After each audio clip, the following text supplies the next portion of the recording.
الحمد لله نحمده ونستعينه ونستغفره ونؤمن به ونتوكل عليه ونعوذ بالله من شرور أنفسنا ومن سيئات أعمالنا من يهده الله فلا مضل له ومن يضلل فلا هادي له ونشهد أن لا إله إلا الله وحده لا شريك له ونشهد أن محمدًا عبده ورسوله صلى الله تعالى عليه وعلى آله وأصحابه وبارك وسلم تسليمًا كثيرًا كثيرًا.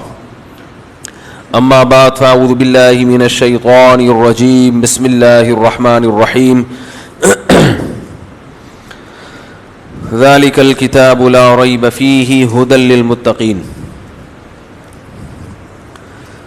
رمضان 2019 کا تراویح کے بعد کا آج تیسرا بیان ہے.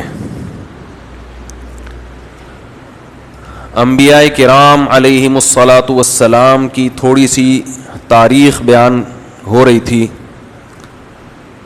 کہ پیغمبروں کا زمانہ آپ کو سمجھ میں آ جائے کہ کون سے پیغمبر کس زمانے میں گزرے ہیں، جو مشہور پیغمبر ہیں. اس کی آواز تھوڑی سی تیز کریں. رمضان آتے ہی میرا گلا تو بیٹھ جاتا ہے، پتہ نہیں کیا مسئلہ ہے. حالانکہ میں کوئی یہ بھی نہیں کھاتا زیادہ چکنی چیزیں، بس تھوڑے سے سموسے پکوڑے کھا لیتا ہوں.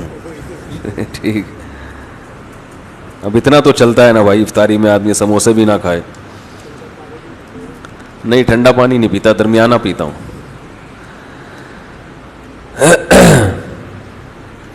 ادرک کا قہوہ پیئیں گے انشاءاللہ، اس سے امید ہے کچھ فائدہ ہوگا. شہد اور ادرک ملا کے کھایا جائے نا، بہت فائدہ ہوتا ہے. خیر، تو داؤد علیہ الصلاۃ والسلام تک کل ہم پہنچے تھے کہ داؤد علیہ الصلاۃ والسلام کو اللہ نے حکومت دی. میں درمیان میں جو سبق کی باتیں آتی ہیں وہ بھی بتاتا رہتا ہوں. تو کل داؤد علیہ السلام کا واقعہ آیا تھا نا، اس میں یہ تھا کہ وہ زبردست لڑائی کی انہوں نے. تو ظاہر ہے لڑنے کے لیے ضروری ہے کہ پریکٹس بھی ہوگی اور فزیکلی فٹنس بھی ہوگی. کوئی پیغمبر اللہ نے کمزور پیدا نہیں کیا، اور ایک کمزوری اپنی حماقتوں سے ہوتی ہے، اس پہ اجر نہیں ملتا. ایک کمزوری اللہ کی طرف سے ہوتی ہے، کوئی معذور پیدا ہو گیا یا ویسے ہی کمزور ہے قدرتاً، وہ پھر اللہ کی طرف سے آزمائش ہے، اس پہ اجر ملتا ہے اگر انسان صبر کرے.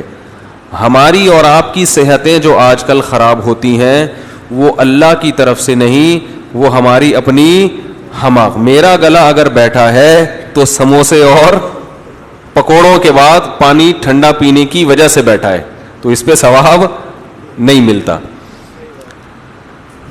تو ہم اکثر بیماریاں ہماری اپنی پیدا کردہ ہوتی ہیں. تو اسی سے متعلق آج بھی ایک آیت آئی. صحابہ کرام جب میدان جنگ میں ہوتے تھے تو ہر ایک کی خواہش ہوتی تھی کہ جب نماز کا وقت آئے تو رسول اللہ صلی اللہ علیہ وسلم کی اقتداء میں ہم نماز پڑھیں. اب میدان جنگ گرم ہے، اس میں اگر سب نماز میں لگ جائیں گے تو دشمن تو کھا جائے گا. تو اللہ نے یہ نہیں کہا کہ کوئی بات نہیں ہے، مدد کس کی طرف سے آئے گی؟ اللہ کی طرف سے، سب نماز پڑھو.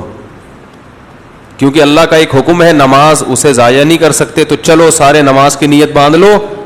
چونکہ اللہ کے لیے تم نماز پڑھ رہے ہو، اس لیے اللہ تمہیں دشمن سے بولو نا بچا لے گا. نا نا نا نا. وَإِذَا كُنْتَ فِيهِمْ فَأَقَمْتَ لَهُمُ الصَّلَاةَ، آج کی تراویح میں پڑھا نا. وَإِذَا كُنْتَ سورہ نساء میں، اے نبی جب آپ ان کے درمیان ہوا کریں اور نماز کا وقت قائم ہو جائے.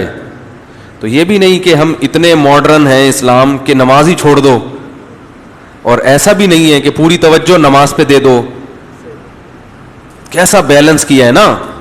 کافر تو کہتا ہے کہ اللہ کا نام لینے کی ضرورت ہے ہی نہیں، تمام قوتیں وسائل پہ لگاؤ، اسباب پہ نظر رکھو، وسائل پہ. نماز، روزہ، زکوٰۃ یہ کیا ہوتا ہے؟ اللہ کیا ہوتا ہے؟ اللہ سے ہوتا ہے، اللہ سے علاوہ نہیں ہوتا. یہ کیا ہوتا ہے؟ بس فوکس کرو کس کو؟ اسلحے کو، ٹریننگ کو. اللہ نے کہا کہ جب نماز کا ٹائم ہو میدان جنگ میں تو نماز چھوڑنے کی بھی اجازت. کیسا فرض ہے دیکھو. آج خواتین شاپنگ کرنے جاتی ہیں مارکیٹ میں، نمازیں ضائع. سفر میں چونکہ بس میں بیٹھے ہوئے ہیں تو کیسے اتریں، پانی وضو کیسے، ایکچولی بڑی ٹینشن ہے، چھوڑو قضا پڑھ لیں گے. اتنا آسان ہوتا، بات سے بات نکلتی ہے. یہ جو سفر میں دو نمازیں اکٹھی پڑھی جاتی ہیں نا، دو نمازیں جمع کر کے، اس بارے میں جتنی بھی احادیث ہیں میں ڈیٹیل میں بعد میں بیان کروں گا، کیونکہ ابھی ہمارا اسٹوڈیو الحمدللہ بننے والا ہے. تو جتنے بھی اختلافی مسائل ہیں یہ میں نے مسجد کے بجائے کہاں کے لیے رکھے ہوئے ہیں؟ اسٹوڈیو، کیونکہ یہاں ان مسائل یہ زیب نہیں دیتے. تو وہاں پھر جس نے پوچھنا ہوگا وہی آ کے بیٹھے گا، وہی اختلافی مسئلے پوچھے گا، تو اس کو جواب جو بھی ہوگا، کیونکہ یہ ہر ایک کی ہیڈک نہیں ہے یہ. تو یہ جو سفر میں دو نمازیں اکٹھی پڑھی جاتی ہیں نا، اس میں جتنی بھی احادیث ہیں جن میں آتا ہے آپ صلی اللہ علیہ وسلم نے دو نمازیں جمع کر کے پڑھی ہیں، ان میں کہیں بھی یہ نہیں ہے کہ ایک نماز کو قضا کر کے دوسرے نماز کے وقت میں داخل کر دیا ہو، صراحتاً کہیں بھی نہیں ہے. اس کی تفصیل انشاءاللہ بعد میں بیان کروں گا. تبھی امام ابو حنیفہ رحمہ اللہ تعالی کہتے ہیں کہ دو نمازیں اس طرح سے جمع کی جائیں گی کہ ایک نماز کو مؤخر کیا بالکل آخری وقت تک، وہ نماز سے جیسے ہی فارغ ہوئے نماز کا وقت گزرا اور اگلی بھی فوراً پڑھ لی، اس طرح سے، جس کو جمع سوری کہتے ہیں. اس پہ احناف کے دلائل ہے، امام ابو حنیفہ کے بڑا مضبوط موقف ہے، یہ موقف کمزور نہیں ہے، اور اس کے دلائل قرآن سے ہمیں بہت ہی مضبوط ملتے ہیں. اس لیے کہ نماز قضا کرنے کی اسلام میں گنجائش ہوتی تو میدان جہاد میں نماز کو قضا کرنے کی اجازت ہوتی، وہاں بھی اجازت نہیں دی جا رہی. تو سفر تو ایک اس سے بھی ہلکی چیز ہے، اس سے بھی کم درجے کی چیز ہے. تو جتنی بھی احادیث ہے نا ان میں ہے کہ نماز کو دوسرے وقت تک لے کر گئے، وہ تک کا جو مطلب ہے وہ واضح نہیں ہے کہ اگلے وقت کے اندر داخل کیا کہ نہیں کیا، یہ نہیں ہے. کیونکہ یہاں جو اللہ نے بیان کیا نا کہ اے نبی جب میدان جہاد گرم ہو اور آپ ان میں موجود ہو تو کیسے نماز پڑھنی ہے، تو اللہ نے نماز کا طریقہ بیان کر کے آخر میں فرمایا کہ ہم تمہیں اتنی مشکل میں کیوں ڈال رہے ہیں، بھائی چھوڑو جہاد ہے چھوڑ دو نماز، نہ فرمایا ان الصلاۃ کانت علی المؤمنین کتابا موقوتا، نماز مومنین پر مقررہ اوقات میں فرض ہے، اسی وقت کے اندر پڑھنی پڑے گی. اور اس میں پانچوں نمازیں داخل ہیں، کوئی بھی نماز اس سے مستثنا نہیں ہے. تو امام ابو حنیفہ رحمہ اللہ تعالی کی فہم اور فراست بہت تیز تھی، بہت آگے تھی. میں کسی اور مجتہد کی توہین نہیں کر رہا، ہم تمام مجتہدین کو برحق سمجھتے ہیں، لیکن آج لوگوں نے خاص طور پر میڈیا پہ فقہ حنفی کو نشانہ بنایا ہوا ہے اور یہ ظاہر کر رہے ہیں کہ امام ابو حنیفہ کو معاذ اللہ حدیثیں بولو بھائی نہیں آتی تھی، ہم ہیں بس، اس لیے ہمیں یہ باتیں کرنی پڑتی ہیں ممبر پہ بیٹھ کے. تو سفر میں بھی جب جایا کریں تو دو نمازیں اس طرح سے تو اکٹھی پڑھیں کہ ظہر کو قریب لے گئے عصر تک. جیسے میں بھی ایسا ہی کرتا ہوں کہ میں جو شافعی وقت ہے نا عصر کا، تو جیسے 3:44 پر شافعی وقت شروع ہو رہا ہے، فار ایگزامپل ایک مثال دے رہا ہوں، تو 3:35 پہ آپ نے ظہر پڑھی، 1 منٹ تاخیر کر کے عصر پڑھ لی، وقت جیسے ہی داخل ہو گیا. مغرب اور عشاء کو بھی اسی طرح سے. تو اس طرح سے تمام حدیثوں میں تطبیق ہو جاتی ہے، کیونکہ جہاں حدیث میں جمع بین الصلاتین آیا ہے وہیں صحیح حدیث میں یہ بھی ہے کہ رسول اللہ صلی اللہ علیہ وسلم نے مزدلفہ اور عرفات کے علاوہ کبھی دو نمازیں اکٹھی نہیں پڑھی. یہ بھی حدیث ہے، بالکل صحیح حدیث ہے، عبداللہ ابن مسعود سے مروی ہے یہ. اور یہ بھی حدیث میں آتا ہے کہ نبی نے مدینہ میں بغیر کسی عذر کے بھی دو نمازیں اکٹھی پڑھی ہیں. اب اگر اکٹھی کا مطلب قضا کرنا ہو تو پھر تو بغیر عذر کے بھی دو نمازیں قضا کرنا جائز ہو جائے گا، حالانکہ اس کا کوئی بھی امت میں شیعہ لوگوں کے سوا کوئی بھی قائل نہیں ہے اس کا. تو وہاں یہی مطلب ہوگا کہ دو نمازیں اس طرح سے اکٹھی کی ہیں. نہیں آ رہا، چلو جیسے جتنا آ رہا ہے اتنا بھی ٹھیک ہے. تو عرب کرتے ہیں ٹھیک ہے، لیکن آپ پہلے فیصلہ کرو کہ آپ کس کی تقلید کر رہے ہو. تو اگر عرب کا حوالہ دیتے ہو تو عرب میں تو شافعی بھی ہیں, حنبلی بھی ہیں اور حنفی بھی بہت ہیں عرب میں. جو عربوں میں حنفی فقہ کو فالو کرتے ہیں وہ دو نمازیں اکٹھی نہیں پڑھتے. اور ایک اہم بات یہ بھی ہے کہ نبی صلی اللہ علیہ وسلم کی یہ جو دو نمازیں اکٹھی پڑھنے والی حدیثوں کو اگر حقیقت پہ معمول کر لیا جائے کہ نہیں نماز قضا کی ہے, ظہر کو عصر میں لے کر گئے, تو بھی یاد رکھو یہ آپ کی عام سنت نہیں تھی, کبھی کبھار ایسا کیا ہے, یعنی دو کو جمع بھی جو کیا ہے کبھی کبھار. جبکہ ہم یہ دیکھتے ہیں کہ جو لوگ اس قول پہ عمل کرتے ہیں وہ ہمیشہ دو نمازیں اکٹھی پڑھتے ہیں. یہ تو سنت کے ویسے بھی خلاف ہے, وہ ہمیشہ ایسے ہی کر رہے ہوتے ہیں. سفر میں جب بھی جائیں گے ظہر عصر اکٹھی, مغرب عشاء یہ قضا کر کے. تو اگر اس کو سنت مان بھی لیا جائے تو یہ سنت متواتر یا سنت مؤکدہ نہیں ہے, ایک رخصت ہے جس پر کبھی کبھار عمل کیا جا سکتا ہے. خیر, تو دیکھو نماز کی کتنی اہمیت ہے کہ نماز اور ایک اور اہم نقطے کی بات یہ بھی ہے کہ سفر میں اللہ نے 4 کی 2 اسی لیے تو کی ہے کہ قضا کی نوبت نہ آئے. بھائی 4 فرض کو اللہ نے کتنا کر دیا 2, اسی لیے نا کہ تمہارے پاس یہ عذر نہ ہو کہ اللہ میں نماز وقت پہ پڑھ نہیں سکتا تھا, 4 کون پڑھتا, اللہ نے کہا مختصر کر لو. تو یہ مختصر اسی لیے کہ قضا ہونے سے بچانے کے لیے. تو یہ اس لیے یہ دلائل اس کے بھی بہت مضبوط ہیں.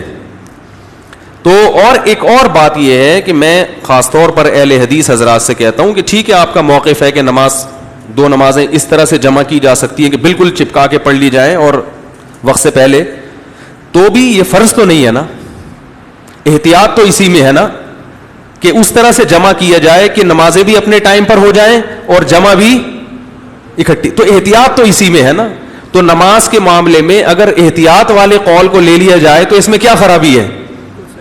ابن قیم رحمہ اللہ نے لکھا ہے کہ سفر میں 4 کی 2 پڑھنا یہ نبی کی یقینی سنت ہے. یقینی کا مطلب ہمیشہ ایسا کیا ہے, لیکن 2 نمازیں اکٹھی پڑھنا نبی کی سنت نہیں ہے, رخصت ہے, رخصت. یہ کوئی ثواب کا کام نہیں ہے. سمجھ میں آ رہی ہے بات؟ تو نماز میں احتیاط بھی کس بات کی تقاضا کرتی ہے کہ ہر نماز کو اپنے وقت پہ پڑھا جائے, یعنی قضا نہ کیا جائے, نہ کوئی نماز اپنے وقت سے پہلے ہو اور نہ وقت کے بعد. کیونکہ قرآن میں آتا ہے اقیم الصلاۃ لدلوک الشمس, نمازوں کو سورج کے ڈھلنے پر پڑھو. تو ہر نماز سورج کی حرکت سے اللہ نے متعین کی ہے. تو اس میں یہ 5 نمازیں داخل ہیں, اور سفر اور حضر دونوں قسم کی نمازوں کو یہ آیت شامل ہے کہ جیسے ہی وقت چینج ہوگا تو اس وقت پر ایک نماز آپ کو پڑھنی پڑے گی. سمجھ میں آیا؟ یہاں تک نہیں آیا تو بھی ٹھیک ہے. تو اس پر میں ابھی پوری بات ہوئی نہیں ہے, ابھی بات ہوگی انشاءاللہ اس پر. صحابہ کے اقوال کیا ہے, صحابہ کا عمل کیا ہے, تابعین کا عمل کیا ہے, وہ انشاءاللہ ہم بتائیں گے کہ انہوں نے ان حدیثوں کا کیا مطلب سمجھا. اور وہ جو کہا جاتا ہے کہ ظہر کو عصر تک لے کر گئے, تو وہاں تک کا مطلب کیا ہے, تک کا مطلب کیا ہے, ٹھیک ہے نا. اور صحابہ کے عمل سے انشاءاللہ میں بتاؤں گا آپ.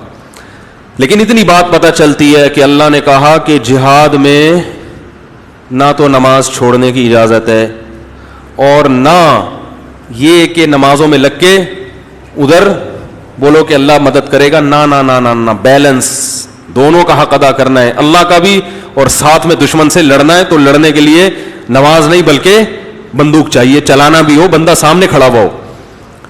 تو اللہ نے حکم یہ دیا کہ اے نبی جب آپ نماز پڑھائیں گے تو آدھے لوگ آپ کے پیچھے 1 رکعت پڑھیں گے.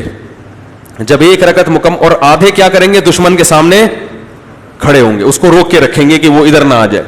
پھر جب آپ کی 1 رکعت مکمل ہوگی, جو دشمن کے سامنے ہے وہ آ کے آپ کے پیچھے 1 رکعت پڑھیں گے, اور جنہوں نے 1 رکعت پڑھ لی ہے وہ جا کے دشمن کے سامنے کھڑے ہو جائیں گے. وہ باقی رکعت وہاں مکمل کریں گے تاکہ لڑائی بھی ہوتی رہے اور اپنی نماز بھی چلتی رہے, تاکہ سب کی وہ نبی کے پیچھے نماز پڑھنے کی فضیلت حاصل ہو جائے. یعنی 1 رکعت نبی کے پیچھے مل جائے, باقی خود ادا کریں گے وہ. تو یہ بالکل خلاف قیاس نماز, کہ یہ ایسی نماز ہے جو چلنے سے نہیں ٹوٹ رہی, یعنی 1 رکعت کے بعد چل کے جائیں گے, باقی وہاں مکمل کریں گے. سمجھ میں آ رہی ہے بات کہ نہیں آ رہی؟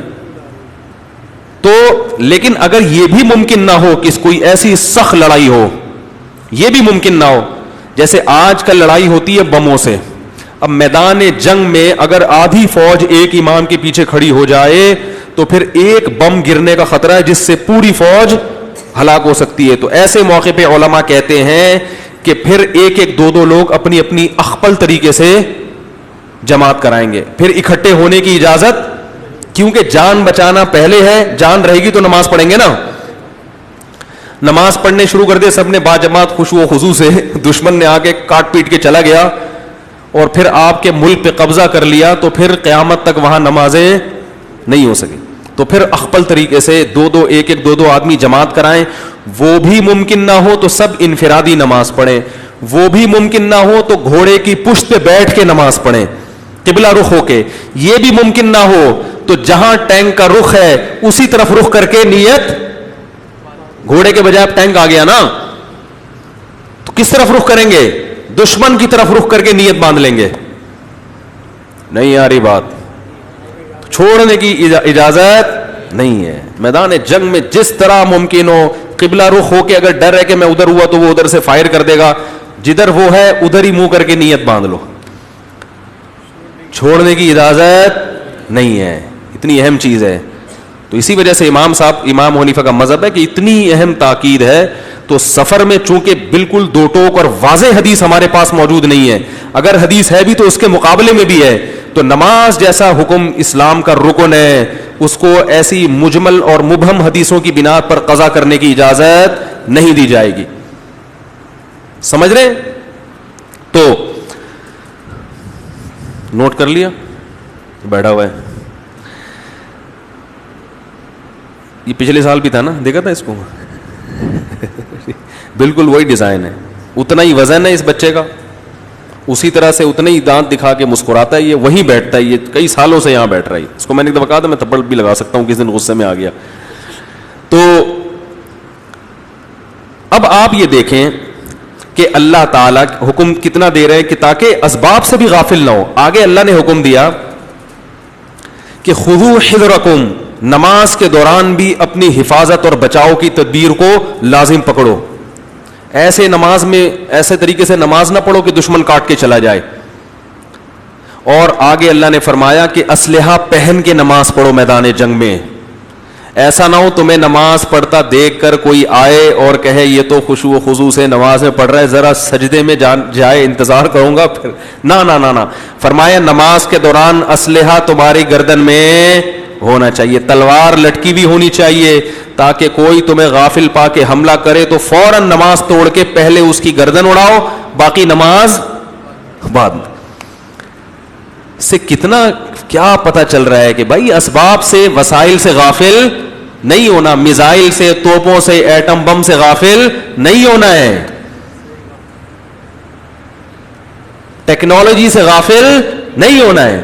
پہلے تلواروں کی جنگ تھی تو اللہ نے کہا تلوار لٹکا کے, آج میزائلوں کی جنگ ہے تو اللہ آج مجاہد فوجیوں سے کہہ رہا ہے کہ چیمبر میں راکٹ ہونا چاہیے, ٹھیک ہے نا, اور وہ تمہارے سامنے رکھا ہوا ہونا چاہیے, کیونکہ لٹکاؤ گے تو پھر اٹھانے میں ٹائم لگے گا نا, سامنے رکھا ہوا ہونا چاہیے.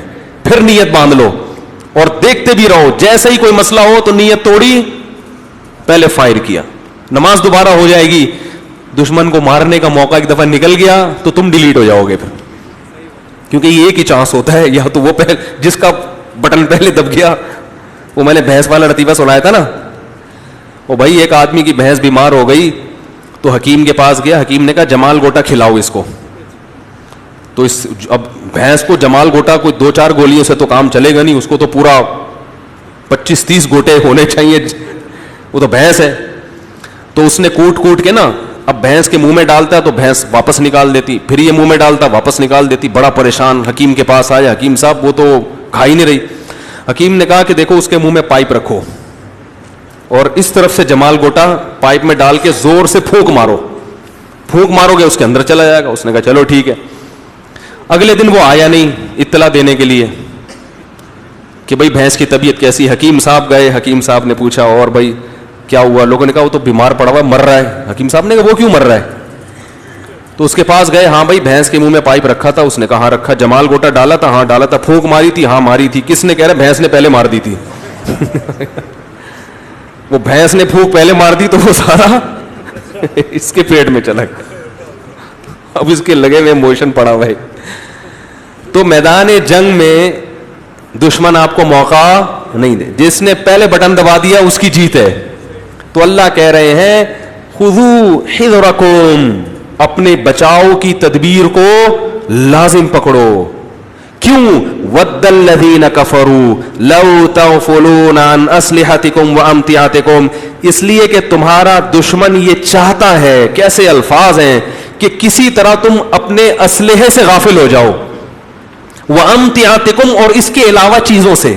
اس کے علاوہ چیزیں کیا ہیں؟ ہر وہ چیز جو تمہیں آج جنگ میں تمہاری شکست کا ذریعہ بن سکتی ہے, وہ تمام چیزیں امتعتکم میں داخل ہیں. اللہ فرماتے ہیں دشمن تو یہی چاہتا ہے کہ تم کسی بھی طرح سے غافل ہو, بھلے ذکر میں لگ جاؤ, ٹھیک ہے نا, بے شک تہجد میں لگ جاؤ, بے شک دعاؤں میں لگ جاؤ, یا کسی روحانی والے سے وظیفہ لے کے اس میں لگ جاؤ اور ڈیفنس سے غافل ہو جاؤ. دشمن یہ چاہتا ہے کہ بھائی تو کچھ بھی کر لے, تو راتوں کو جاگ کے یا کوئی بھی طریقے سے دعائیں مانگ کے بس تو ڈیفنس سے غافل ہو جا. تو فَيَمِيلُونَ عَلَيْكُمْ مَيْلَةً وَاحِدَةً, ایک ہی حلے میں ہم تجھے صاف کر دیں. تو اس لیے اللہ نے فرمایا کہ دشمن کی اس خواہش کو پورا مت ہو. نماز تو پڑھو مگر ساتھ ساتھ دشمن کی خواہش کو بھی, اس کو بھی تکمیل نہ ہونے دو. تبھی تو صحابہ نے ان آیتوں پر عمل کیا تو دنیا پر حکومت کی انہوں نے. اور آج ہم ہر چیز میں روحانی اور جسمانی, اور وہ روحانی سے یاد آیا, ہمارے ساتھ ایک مولوی صاحب تھے, بڑے بھاری جسم کے نا, ابھی ازبکستان کے سفر میں, بڑا طبیعت میں ان کے مزاج تھا. تو سب تعارف کروا رہے تھے, یہ کسی کو یہ بڑی روحانی شخصیت ہے, یہ بھی روحانی تھے. جب ان کا نمبر آیا اس نے کہا میں جسمانی شخصیت ہوں میں روحانی نہیں ہوں. میں کیا ہوں؟ جسمانی شخصیت.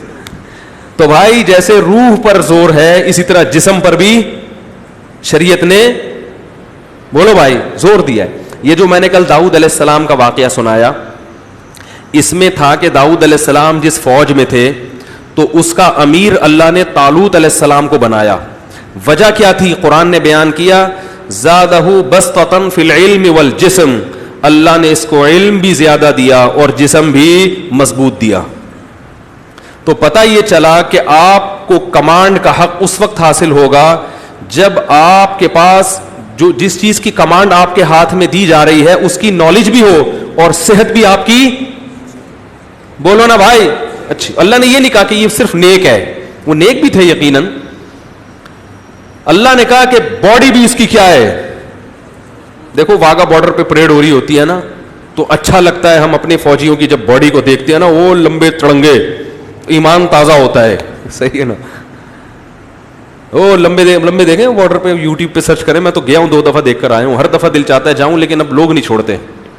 جب بھی جاؤ وہیں سے ویڈیوز آنا شروع ہو جاتی ہیں, پکڑے جاتے ہیں نا جہاں بھی جائیں. تو یہ تمام چیزیں اس بات کی علامت ہیں کہ اللہ کی طرف بھی توجہ اور اسباب اور وسائل کی طرف بھی توجہ. ہاں, نظر اسباب پہ نہ ہو, یہ یقین ہو کہ ہم اس لیے اسلحہ بنا رہے ہیں اور اس لیے یہ سب کچھ کر رہے ہیں کہ اللہ کا حکم ہے. بات جبھی بنے گی جب اللہ کی مرضی ہوگی. اللہ نہ چاہے تو یہ ہمارا ایٹم بم, یہ ہمارے میزائل ہمارے کسی کام کے نہیں ہیں. یہ تو فرعون کے پاس اس سے زیادہ طاقت تھی, اللہ نے تباہ کر دیا اس کو. اترانا نہیں ہے ان چیزوں پہ. اور آگے اللہ نے ارشاد فرمایا وَلَا جُنَاحَ عَلَيْكُمْ إِن كَانَ بِكُمْ أَذًى مِّن مَّطَرٍ أَوْ كُنتُم مَّرْضَىٰ أَن تَضَعُوا أَسْلِحَتَكُمْ. فرمایا ہاں ایک گنجائش دے رہے ہیں کہ اگر بیمار ہو اور بارش ہو رہی ہے اور پھر اسلحہ پہننا مشکل ہو رہا ہے تو تھوڑی دیر کے لیے اتار کے رکھ سکتے ہو. کتنی یعنی اس کتنی اہمیت ہے نا کہ پہننا پڑے گا. بیماری میں نہیں اٹھایا جا رہا تو پھر مجبوری ہے, پھر بغیر اسلحے کے نماز پڑھ لو. سمجھ رہے کہ نہیں سمجھ رہے بات؟ تو یہ تھی مسلمانوں کے جب یہ چیزیں تھیں تو دنیا پہ مسلمانوں نے حکومت کی. آج یہ جو لبرل لوگ ہیں ہر وقت مولویوں کو لتاڑتے رہتے ہیں. بنا دینا اس پہ کلپ, اس کو میں نے ذمہ لگایا ہے. پتہ نہیں کیا کیا کہاں سے کوئی چیز توڑ کے کدھر سے توڑ کے آدھا کلپ آ رہا ہوتا ہے مارکیٹ میں. اب اگر کوئی الٹا سیدھا کلپ آئے نا اس کو پکڑنا. یہ دیکھیں یہ جو لبرل لوگ ہیں نا یہ کیا کہتے ہیں, یہ مولوی ایسے, مولوی کی وجہ سے ہم ترقی نہیں. ابھی دیکھو نا پی ٹی آئی نے مفتی منیب الرحمان کو نکال دیا. وہ جو کیا نام ہے ان کا, وزیر اطلاعات فواد چودھری صاحب نے نکال دیا. دلیل یہ دی ہے کہ ان کی وجہ سے اختلافات ہو رہے ہیں. وہ جو خلاصہ بیان کر رہا ہوں, اور ایک عید نہیں ہو رہی, عید ان کی وجہ سے نہیں ہو رہے, ہلال کمیٹی کی وجہ سے نہیں.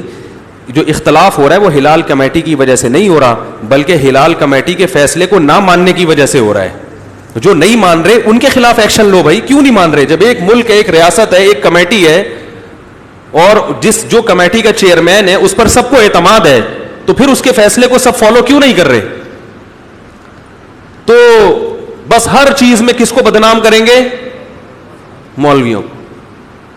اور وہ کہتے ہیں یہ مولویوں کا شعبہ نہیں ہے. رؤیت ہلال, ہلال کو دیکھنا اور اس کے بارے میں شہادتیں لینا, کون سی شہادت معتبر ہے کون سی معتبر نہیں ہے, یہ علماء ہی کا شعبہ ہے. یہ ماہرین فلکیات کا شعبہ نہیں ہے. ماہرین فلکیات یہ بتا سکتے ہیں کہ چاند کا کس حد تک امکان ہے, یہ تو بتا سکتے ہیں. چاند کی رؤیت بھی ہوئی ہے کہ نہیں ہوئی ہے, دیکھا بھی ہے کہ نہیں دیکھا, اس کا تعلق کس پر ہے؟ شرعی شہادت پر. اور شرعی شہادت کے اہل کون ہوتے ہیں؟ علماء ہوتے ہیں. کیونکہ رسول اللہ صلی اللہ علیہ وسلم نے فرمایا صوموا لرؤیتہ وافطروا لرؤیتہ, چاند دیکھ کے روزہ رکھو اور چاند دیکھ کے روزہ افطار کرو. دیکھنے پر مدار ہے. اور دوسری بات یہ بھی بعض لوگ تانا دے رہے ہیں کہ اصل میں مولویوں کی چونکہ دکان بند ہو رہی ہے تو اس لیے ان لوگوں کو تکلیف ہو رہی ہے. یہ بھی تو کہا جا سکتا ہے کہ آپ ڈاکٹروں کی دکانیں کھولنا چاہتے ہیں, ٹھیک ہے نا, اس لیے آپ اس پہ خوش ہو رہے ہیں. کس کی دکان بند ہو رہی ہے, کس کی دکان کھل رہی ہے, یہ دل کی نیتوں کے یہ لوگوں کی نیتوں کو جھانکنا اس کی شریعت نے آپ کو اجازت نہیں دی. کس کے دل میں کیا ہے؟ آپ شریعت کے اصول کو دیکھیں. میں دعوے سے بتاؤں آپ کو, پوری دنیا میں انڈیا, پاکستان, بنگلہ دیش اور برما, ان کا جو چاند دیکھنے کا سسٹم ہے, میں نے چونکہ فلکیات بھی پڑھی ہے کافی حد تک, اور یہ اس کے بارے میں جو شریعت کے حکام ہیں وہ بھی پڑھے ہیں, بلا مبالغہ میں آپ کو بتاؤں کہ سب سے زیادہ شفاف سسٹم ان ممالک کا ہے. سعودی عرب کو ہم 100 دفعہ سلام کرتے ہیں مگر ان کا چاند دیکھنے کا سسٹم شفاف نہیں ہے. اس کی سب سے بڑی دلیل یہ ہے کہ سعودی عرب میں درجنوں دفعہ ایسا ہوا ہے کہ دوسرے دن بھی لوگوں کو چاند نظر نہیں آیا, جبکہ 30 کا چاند ساری دنیا اپنی آنکھوں سے دیکھتی ہے. سعودی عرب میں بسا اوقات ایسا ہوا ہے کہ دوسرے دن بھی چاند نظر نہیں آیا. لیکن چونکہ وہ عرب ہیں, ان کو سمجھانا اونٹ کو رکشے میں بٹھانا ہے. وہ سمجھتے ہیں ہم چونکہ مکہ مدینہ کے ہیں تو ہم تو صحیح ہیں, جبکہ وہاں کے بھی علماء سعودی عرب کے سسٹم سے متفق نہیں ہے. سعودی عرب کا جو چاند کا سسٹم چل رہا ہے آج کل, سعودی عرب کے جو مفتی اعظم تھے شیخ بن باز, وہ سعودی عرب کے اس نظام سے متفق نہیں تھے. ہاں سوال پیدا ہوتا ہے جب وہ سسٹم صحیح نہیں ہے تو ہم فالو کیوں کر رہے ہیں؟ فالو اس لیے کر رہے ہیں کہ ایسی چیز میں اگر حکومت فیصلہ کر دے تو وہ غلط ہونے کے باوجود نافذ ہو جاتا ہے تاکہ امت میں اختلاف اور انتشار نہ ہو. کیونکہ حکم الحاکم رافع للخلاف, جب حاکم کوئی فیصلہ کر دے تو بس اس میں کیا ہے, شریعت کہتی ہے غلط بھی ہے, تو چونکہ اطاعت نہیں کرو گے تو پھر معاملہ کیا ہوگا؟ تو اگر جو ابھی نئی کمیٹی بنائی ہے اس کا فیصلہ غلط بھی ہو صحیح بھی ہو تو مجبوراً تو ہم فالو تو کریں گے اس کو, ہم اختلاف نہیں پیدا کریں گے. لیکن حکومت کا یہ طریقہ صحیح, بولو بھائی, نہیں ہے, یہ صحیح طریقہ نہیں ہے. تو ایک اچھا سسٹم چلا آ رہا تھا. اگر 2 عیدیں ملک میں ہو رہی ہیں تو جو اختلاف کر رہے ہیں اس کو پکڑو بھائی, اس کے خلاف کیس کرو. کہ آپ نے الگ سے ایک سسٹم کیوں بنایا ہوا ایک ریاست کے اندر؟ یہ لوگ جب سعودی عرب جاتے ہیں تو وہاں شہادتیں لیتے ہیں بھائی, اپنے طور پر اخپل طریقے سے شہادتیں جمع کرتے ہیں. یہ اخپل کا لفظ میں پشتوں کا مذاق اڑانے کے لیے نہیں, پشتوں سے محبت کے لیے استعمال کرتا ہوں. آج کل ہر آدمی ہر چیز کو نیگیٹو لے کے جا رہا ہے. کسی زبان کا لفظ جب آپ اپنی زبان میں یوز کرتے ہیں تو وہ نفرت کے لیے یوز نہیں کرتے, کیونکہ اس پہ بھی کسی نے تبصرہ کیا کہ یہ پٹھانوں کا مذاق اڑا رہا ہے اخپل لفظ استعمال کر کے. تو اگر آپ نے نیگیٹو سوچ کا فیصلہ کر ہی لیا ہے تو پھر دنیا میں آپ کو کوئی سیدھے راستے پہ نہیں چلا سکتا, پھر ہر چیز سے آپ مثبت منفی ہی نکالو گے. تو سعودی عرب میں جب یہ لوگ جاتے ہیں تو وہاں کوئی الگ ہے ان کا سسٹم کہ ہم اپنے طور پر شہادتیں جمع کریں گے تاکہ دیکھیں کہ سعودی حکومت نے جو شہادتیں لی ہیں وہ صحیح ہیں کہ غلط ہیں؟ وہاں کوئی بھی ایسا, تو یہ صرف پاکستان میں ہی کیوں ہو رہا ہے؟ نہ انڈیا میں ایسا ہوتا ہے، نہ برما میں ایسا ہوتا ہے. جو ہلال کمیٹی فیصلہ کر دے سب اس کو مانتے ہیں.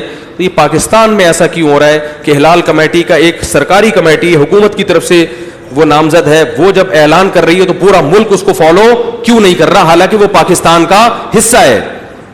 کسی اور کو الگ سے شہادتیں لینے کی اجازت نہیں ہے. فقہا لکھتے ہیں کہ کوئی اپنے طور پر اگر چاند دیکھے گا تو اس کا چاند صرف اس کے حق میں حجت ہوگا، دوسروں کے حق میں حجت نہیں ہوگا. دوسروں کے حق میں حکومت کا فیصلہ حجت ہوگا. تو اختلاف کی وجہ یہ نہیں ہے کہ ہلال کمیٹی کے فیصلے غلط ہیں، اختلاف کی وجہ یہ ہے کہ اس فیصلے کو پورا ملک نہیں مان رہا. تو جو نہیں مان رہا آپ اس کو طاقت کے زور سے منوائیں. تو خیر کہاں سے کہاں بات چلی گئی، کیا ہو رہا تھا؟ جلدی سے وہ اپنی بحث کو میں سمیٹوں. انبیاء کی تاریخ چل رہی تھی، میں نے کہا تھا درمیان میں آتا رہے گا سب. جی ہاں کیا؟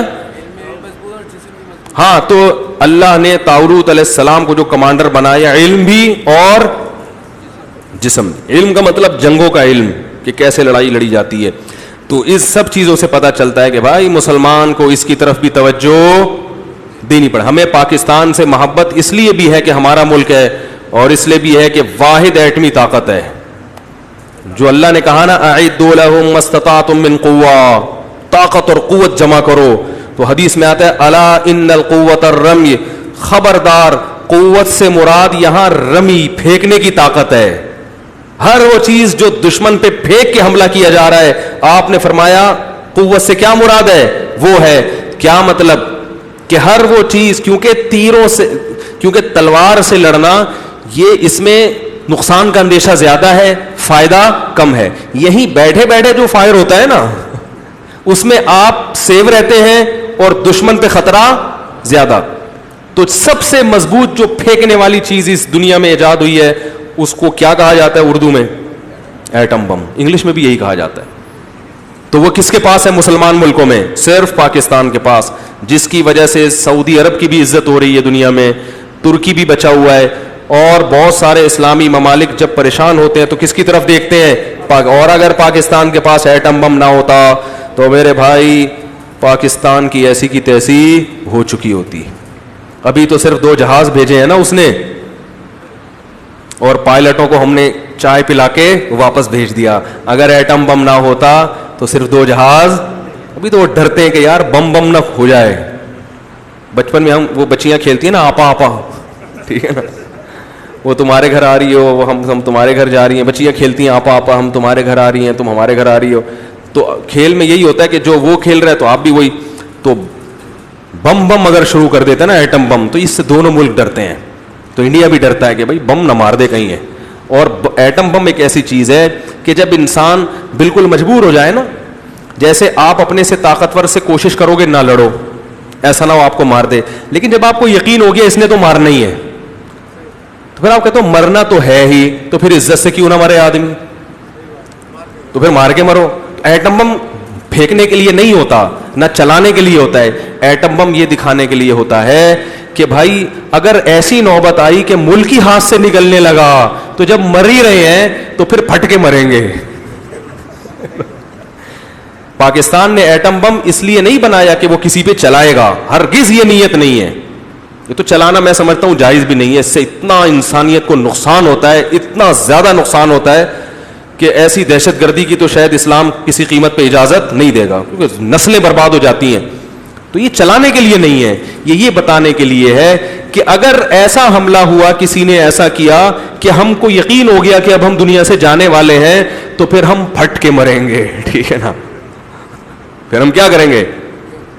ہاں پھر ہم مار کے مریں گے. جو پھٹنے کا مطلب تم پہ پھٹیں گے جا کے، یہ نہیں کہ خود ہی پھٹ جائیں گے. تو پھر ہم مریں گے. پھر جب تمہیں ہم پہ ترس نہیں آ رہا تو ہمیں تم پہ ترس کیوں آئے؟ تو ہمارے جب پاکستان نے ایٹمی دھماکہ کیا تھا نا، ہمارے حضرت مٹھائی نہیں کھاتے تھے، سخت نفرت تھی مٹھائی سے. حالانکہ عالم تھے، مولانا تھے، مولوی تھے، مٹھائی نہیں کھاتے تھے. لیکن حضرت کو ہم نے پہلی دفعہ دیکھا مٹھائیاں تقسیم کی حضرت نے، مٹھائی بانٹو. ایسا حضرت نے خوشی منائی تھی نا کہ ایٹمی دھماکہ کیا پاکستان نے. وہ بڑا مزہ آیا، سر فخر سے بلند ہو گیا تھا. خیر،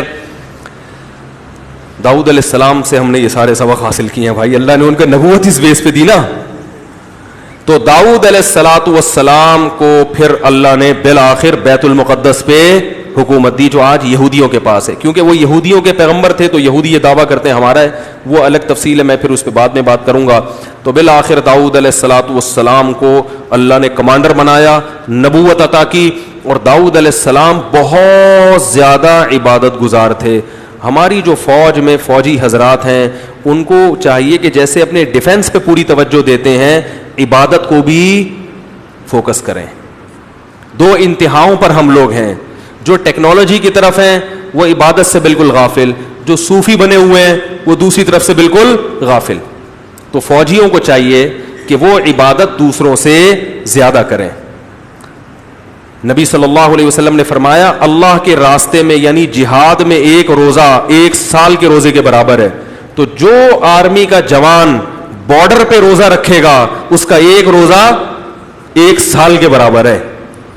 تو جب تشکیل پہ نکلتا ہے نا کوئی فوجی، تشکیل پہ اس کا ٹرانسفر ہوتا ہے کہیں کہ بھئی تم جاؤ فلاں مورچہ سنبھالو، تو وہاں عبادت کا ثواب کئی گنا بڑھ جاتا. لیکن افسوس ہوتا ہے بعض فوجیوں پر، سب کی بات نہیں کر رہا، ایسی شکایات ملتی ہیں تو بڑا افسوس ہوتا ہے. وہ مورچے میں بیٹھے ہوئے فلمیں دیکھ رہے ہیں اور جناب وہ انڈین موویز دیکھ رہے ہیں. سب نہیں کرتے، اکثریت الحمدللہ ایسی نہیں ہے، لیکن یہ چیز پھر اللہ کی مدد کو بولو بھائی دور کر دے گی. اور آپ میں جو ایک روحانی قوت چاہیے لڑنے کے لیے، صرف اسلحہ نہیں چاہیے، ایک روحانی قوت بھی آپ کو چاہیے. تو قرآن بار بار کہتا ہے اگر تقوی اختیار کرو گے تو اللہ مدد کرے گا. تو اس چیز کی بھی ضرورت ہے. میرے والد صاحب فوج میں تھے، نیوی میں، 71 کی جنگ بھی لڑی ہے میرے والد صاحب نے. الحمدللہ کہہ رہے 3 سال میں نے بحری جہاز میں تراویح پڑھائی ہے. تو وہ جہاز میں بھی ہوتے تھے نا، بحری جہاز میں، تو الحمدللہ تہجد سے تراویح سے غافل نہیں ہوتے. اور جب فرصت ہوتی تھی جہاز میں، جب تھے نا بحری جہاز جو نیوی کے ہوتے ہیں، وہ بڑے نیوی کے جہاز ایسے نہیں ہوتے جیسے ابھی میں بھی وہاں جہاز میں بیٹھا نا، ادھر زنزبار جزیرہ ہے تنزانیہ میں، وہاں جانے کے لیے تو جہاز کی بزنس کلاس میں، بحری جہاز شپ میں، تو میں نے کہا ایسا تو ہوائی جہاز کا بزنس کلاس نہیں ہوتا، ایسا خوبصورت جہاز، اندر ایسی سیٹیں، او بھائی ہٹو بچوں. تو یہ جو شپ ہوتے ہیں نا جو تجارتی ہوتے ہیں یہ اور ہوتے ہیں. نیوی کے جو شپ ہوتے ہیں وہ بڑے مسئلے ہوتے ہیں، اس میں آپ ذرا 10 دن اس میں ٹہل کے آؤ ٹھیک ہے نا، آتے واتے سب باہر، اتنی الٹیاں، اتنے چکر، بہت، یعنی وہ تو لڑنے کے لیے ہے نا، فائٹ کرنے کے لیے، تو اس میں وہ سہولتیں نہیں ہوتی جو تجارتی جہازوں میں ہوتی ہیں. تو والد صاحب انہی جہازوں میں تھے. الحمدللہ فرماتے ہیں کہ میں جب فراغت ہوتی تھی تو روزانہ ایک قرآن ختم کرتا تھا. الحمدللہ 30 دن میں انہوں نے 30 قرآن ختم کیے. تو جذبہ تھا. تو یہ جو ہمارے فوجی ہیں ان کو بھی چاہیے کہ رمضان کے روزوں کی پابندی، رات کو تہجد کی پابندی، تو پھر یہ سب چیزیں جب ملیں گی تو پھر انشاءاللہ اللہ کی مدد آئے گی. تو چونکہ ایک اسلامی ملک ہے نا، وہ صرف اسلحے پر اکتفا نہیں کر سکتا، اس کو دین اور مذہب سے بھی رشتہ اس کا جڑنا چاہیے، کیونکہ ہم اللہ کے لیے لڑتے ہیں. تو جو اللہ کے لیے لڑنے والا ہے وہ اللہ کے باقی حکام کو بھی پورا کرنے کی کوشش کرتا ہے، اور اس سے بڑا جذبہ پیدا ہوتا ہے، آسان ہو جاتا ہے مجاہدہ کرنا اس سے. تو داؤد علیہ السلام ایسے پیغمبر تھے جو بہت عبادت گزار تھے، لڑتے بھی تھے اور عبادت گزار بھی. یہ دو چیزیں اکثر جمع، جو پڈے باز ہوتا ہے وہ عبادت گزار نہیں ہوتا، اور جو صوفی ہوتا ہے وہ پڈے باز نہیں ہوتا. تو پڈے باز سے مراد غلط چیز میں پڈے باز نہیں، یعنی ظالم کے خلاف لڑنا. تو داؤد علیہ السلام کی عبادت کیا تھی؟ قرآن نے بیان کیا، حدیث نے بیان کیا، راتوں کو تہجد. اور نبی نے فرمایا سب سے بہترین روزہ داؤد علیہ السلام کا روزہ ہے. پوری زندگی داؤد علیہ السلام نے ایسے روزہ رکھا، ایک دن روزہ ایک دن ناغا، ایک دن روزہ ایک دن ناغا، ایک دن روزہ ایک دن ناغا، پوری زندگی. نبی نے سب سے افضل روزہ اس کو قرار دیا. علماء نے لکھے اس کی کیا وجہ ہے. سب سے افضل روزہ یہ ہے، بھائی سب سے افضل تو یہ ہونا چاہیے روزانہ روزہ ہی روزے. تو علماء نے لکھا ہے یہ روزہ اس لیے سب سے افضل تھا کہ اگر ڈیلی آپ روزہ رکھیں گے نا، اس سے جسم کمزور ہوگا اور مجاہدہ کم ہوگا. اس لیے کہ عادی ہو جائیں گے آپ، جس چیز کی عادت ہو جاتی ہے وہ کام کرنا پھر مشکل نہیں رہتا, اور جسم کیا ہو جائے گا؟ کمزور.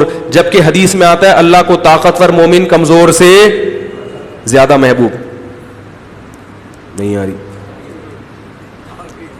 اور اگر ایک دن روزہ رکھیں گے, اگلے دن ناغا کریں گے, تو غذا کی کمی پوری ہو جائے گی, جسم کو نقصان نہیں ہوگا, لیکن روزے کی عادت نہیں پڑے گی, اگلے دن روزہ رکھنا پھر مشکل لگے گا. پھر جب روٹین پہ آئیں گے, ایک دن کھانا ٹائم پہ کھا رہے ہیں, پھر اگلے دن پھر نئے سرے سے مشکل, اب کل روزہ رکھنا ہے, اوف. کیونکہ ہم کنٹینیو رکھتے ہیں نا. ابھی دیکھو رمضان میں 2-4 دن تو تکلیف ہوگی, اس کے بعد بھول جائیں. ہم سمجھتے ہیں زندگی ایسے ہی ہے, روزہ ہی رکھنے ہیں, پتہ ہی نہیں چلتا 30 روزے مکمل ہو جاتے ہیں, عادت ہو جاتی ہے. تو عادت جب ہوتی ہے تو کام آسان ہوتا ہے. تو آسان بھی نہیں کرنا, روزہ کو مشکل بھی بنانا ہے, نفس کے خلاف نفس رگڑے اور جسم بھی سلامت رہے. تو ایسا روزہ سب سے بہترین روزہ ہے. تو داؤد علیہ السلام ایسی عبادت.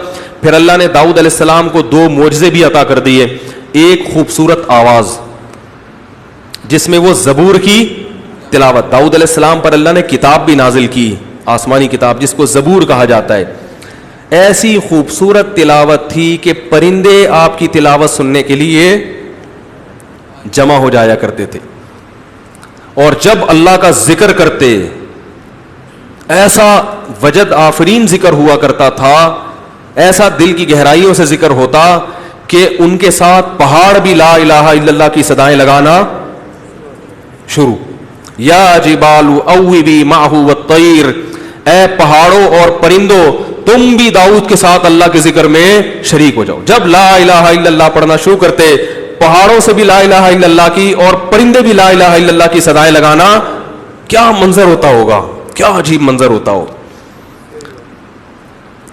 اور داؤد علیہ السلام اپنے گھر والوں کو بھی تہجد کے لیے جگاتے, رات کے 3 حصے کرتے تھے وہ.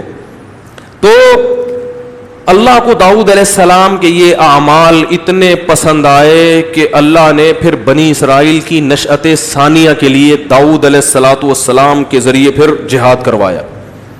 اب لڑائی جو ہوتی ہے, آخری بات کر کے بس بیان ختم کرتا ہوں. آپ کو پتا ہے جہاد میں جو لڑائی ہوتی ہے اس میں سب سے زیادہ استعمال پلاسٹک کا ہوتا ہے نا, بتاؤ, مٹی کا.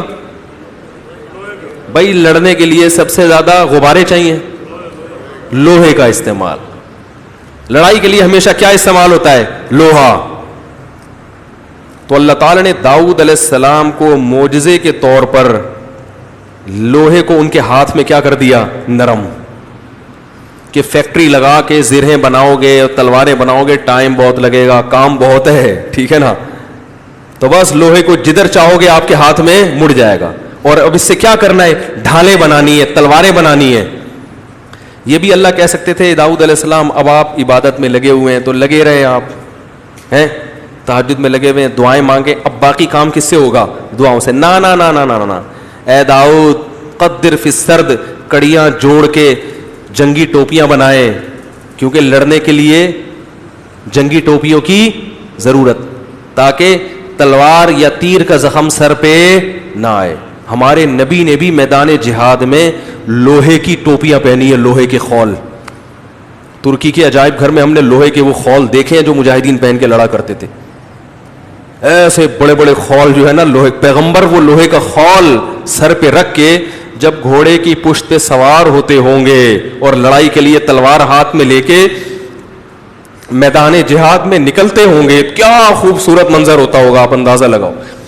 اور تمہیں تیرتا ہوا آدمی اچھا ہے, ٹھیک ہے, اسی پہ ہو گیا یار یہ کیا مول. تو خیر, تو کیسا خوبصورت منظر ہوگا نا. تو داؤد علیہ السلام نے یہ جنگی ٹوپیاں ایجاد کی ہیں کہ بھائی لڑائی میں ضرورت ہوتی ہے. تو وہ زرہیں, پورے پورے لوہے کے لباس, آج تو وہ لباس پہن کے بندہ چل ہی نہیں سکتا. یہ جو ڈبے کے دودھ کی پیداوار ہے نا ٹھیک ہے نا, یہ ہیلمٹ نہیں پہن سکتے. ان کو ہیلمٹ میں الجھن ہوتی ہے, ایکچولی سانس میں تھوڑا سا, ایکچولی وہ تھوڑا سا ہو رہا ہے, یوں ہیلمٹ اٹھا کے رکھ دیتے ہیں. حقیقت بتا رہا ہوں میں. تو یہ کس کی پیداوار ہے؟ ابھی ہم سفر میں تھے, ایک حکیم صاحب بھی تھے ہمارے ساتھ. تو میں نے حکیم صاحب سے کہا, میں نے کہا یہ جو فارمی مرغی ہے اس کے بارے میں کوئی کہتا ہے یہ بیماریاں ہیں, کوئی کہتا ہے کچھ بھی نہیں ہے, ہم بڑے کنفیوز ہیں. ایک ڈاکٹر سے پوچھو, وہ کہتا ہے یار بہترین پروٹین سے بھرپور چیز ہے, دوسرا ڈاکٹر کہتا ہے کینسر ہے, کہاں جائیں, کس کی سنیں. اس نے, حکیم صاحب نے ایک بڑی اچھی بات کی, انہوں نے کہا دیکھو مرغا جب بھی کھاؤ حلالی کھاؤ, جس کے باپ کا بھی پتا ہو اور جس کی, اور انہوں نے کہا مرغا بنیاد پرست ہونا چاہیے, فنڈامنٹلسٹ.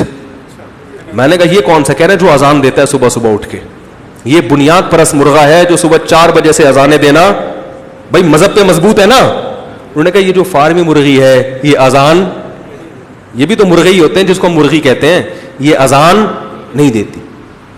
تو یہ پتہ نہیں کس قسم کا مرغا ہے جو اذان نہیں دیتا.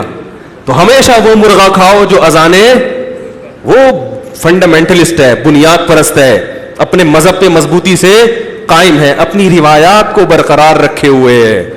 اور یہ جو مرغیاں ہیں نا, یہ اپنی روایات کو, جو قوم اپنے کلچر کو بھول جاتی ہے, اپنی روایات کو, اس کی عزت نہیں ہوتی نا دنیا میں. کیا ہو گیا بھائی؟ تو یہ جو دیسی مرغا ہے نا, یہ اپنی روایات پر, بولو نا بھائی, قائم ہے. مرغے کی تو صدیوں سے روایات ہیں, صبح صبح اٹھ کے کیا دے گا؟ اذان دے گا. اور نبی صلی اللہ علیہ وسلم نے مرغے کی تعریف کی ہے, فرمایا لا تسبوا الدیک فإنه یؤذن للصلاۃ, مرغے کو گالی مت دو, برا بلا مت کہو, اس لیے کہ وہ نماز کے لیے جگاتا ہے. کیونکہ مرغا صبح صبح آواز لگاتا ہے نا, بعض لوگ برا بلا کہتے ہیں کمبخت سونے نہیں دے رہا, فرمایا اٹھا رہا ہے تمہیں نماز, تہجد کے لیے جگا رہا ہے وہ. تو مجھے ان کی بات یہ بڑی پسند ہے. میں نے کہا فارمی مرغی پر اس سے بہترین رپورٹ آج تک کسی نے پیش یہ بڑی ٹائٹ رہے گا بھائی, جو مرغا وہ ہونا چاہیے جو بنیاد پرست ہو, اپنی مذہبی روایات اور اپنے باپ دادا کے کلچر کو فالو کرتا آ رہا ہو, اس کا کوئی خاندان ہے, کوئی نسب ہے. دیکھو انگریزوں میں بھی اس قوم کی زیادہ عزت ہوتی ہے جن میں نکاح کا رواج ہو. جرمنی میں کچھ لوگ تو ایسے ہیں جن کے ابا دادا کا پتہ ہی نہیں, لیکن بہت سے لوگ یورپ میں ایسے ہیں جو ابھی تک فیملی سسٹم کو مینٹین رکھے ہوئے ہیں کہ یار ہماری ایک پرمپرا ہے, ہمارا ایک کلچر ہے. تو مرغیوں میں بھی جنہوں نے اپنے فیملی سسٹم کو اور کلچر کو اڈاپٹ کیا ہے اپنے باپ دادا سے, وہ مرغا اس قابل ہے کہ آپ اس کو لفٹ کرائیں, ٹھیک ہے نا, کیا خیال ہے؟ تو اور پیسے نہیں ہیں تو یہی والی کھا لیں, کوئی حرام نہیں ہے. تو میں ایک ویسی مثال دے رہا ہوں سمجھانے کے لیے. تو بات ختم کرتے ہیں جلدی سے یار, کیا بات چل رہی تھی ہے؟ ہاں, تو لوہے کی خول داؤد علیہ السلام پہنتے تھے, اور نبی صلی اللہ علیہ وسلم نے بھی وہ لوہے کی خول پہنے جو داؤد علیہ السلام کی ایجاد تھی. بعد میں پھر فیکٹریاں بن گئیں اور اس کو ڈھالنا شروع کر دیا, اور وہ لوہے کو پگھلا کے تلواریں بنانا. اور آپ کو عجیب بات ہے, نبی صلی اللہ علیہ وسلم نے سب سے زیادہ تعریف ہندوستان کی تلوار کی ہے. ہندوستان کی, عرب لوگ جو ہندوستان میں تلوار اس زمانے میں بنا کرتی تھی اس پہ فخر کیا کرتے تھے. تو یہاں بر صغیر میں جو تلوار کی جو صنعت ہے نا لوہے کو, وہ زیادہ ترقی میں تھی. تو صحابہ کرام یہاں سے تلواریں لے جایا کرتے تھے. اس کی دلیل ہے کعب ابن زہیر رضی اللہ تعالی عنہ نے جب محمد صلی اللہ علیہ وسلم کی اپنی شاعری میں تعریف کی تو فرمایا مہند من سیوف اللہ مسلول, محمد صلی اللہ علیہ وسلم ہندی تلوار ہیں, ہندی. اور آپ نے اس پر ان کی کو منع نہیں کیا. سمجھ میں آ رہی ہے بات؟ یا رسول اللہ آپ تلوار ہیں, کون سی تلوار؟ ہند کی تلوار ہے. تو پتہ چلا اس زمانے میں ہندوستان میں جو تلوار بنتی تھی وہ عربی تلوار سے زیادہ مضبوط تھی. تو اس سے ہمیں یہ پتہ چلتا ہے کہ اگر آپ کے پاس ایسی چیز نہیں ہے تو آپ کسی دوسرے ملک سے, بولو بھائی, امپورٹ کریں اس کو, لیکن اپنے ڈیفنس سے آپ غافل نہیں ہو. اگر آپ کو چائنا سے اچھا جہاز مل رہا ہے لے آؤ, کوئی مسئلہ نہیں ہے. یہ نہیں کہ ہم چائنا تو کافر ہے, وہ تو چنگ پونگ کرتے ہیں, ہم ان سے کیوں لیں. اور بھائی مقصد کو دیکھو, آم کھانے سے مطلب رکھو, پیڑ گننے سے مطلب. کہ ڈیفنس میں بھی ایسا ہی ہے کہ کوشش یہ کرو بھائی آپ خود نہیں بنا سکتے تو باہر سے کیا کرو, امپورٹ کرو. جیسے نبی صلی اللہ علیہ وسلم کے دور میں صحابہ کہاں سے تلوار لایا کرتے تھے؟ ہند سے, ہندوستان سے, کہ وہ زیادہ مضبوط تلوار ہے, وہ زیادہ اچھی تلوار ہے. تو خیر داؤد علیہ الصلوۃ والسلام کے ذریعے پھر اللہ نے بہت بڑے حصے پر بنی اسرائیل کی حکومت قائم کر دی. اور اس طرح یہودیوں کو زوال کے بعد پھر اللہ نے عروج عطا فرمایا. یہ بنی اسرائیل اور یہودیوں کی تاریخ ہے جو قرآن بھی ہمیں بیان کرتا ہے, اور خود یہودیوں کی کتابوں میں بھی یہ تاریخ موجود ہے. باقی انشاءاللہ پھر کل اللہ تعالیٰ سے دعا ہے اللہ سمجھنے کے عمل کی توفیق عطا فرمائے. ہم یہاں مسجد میں بھی تراویح پڑھتے ہیں 12, ہم گھر آ کر پوری, ہاں 12 مسجد میں پڑھ لیں, گھر آ کے پوری کر لیں, ٹھیک ہے بھی.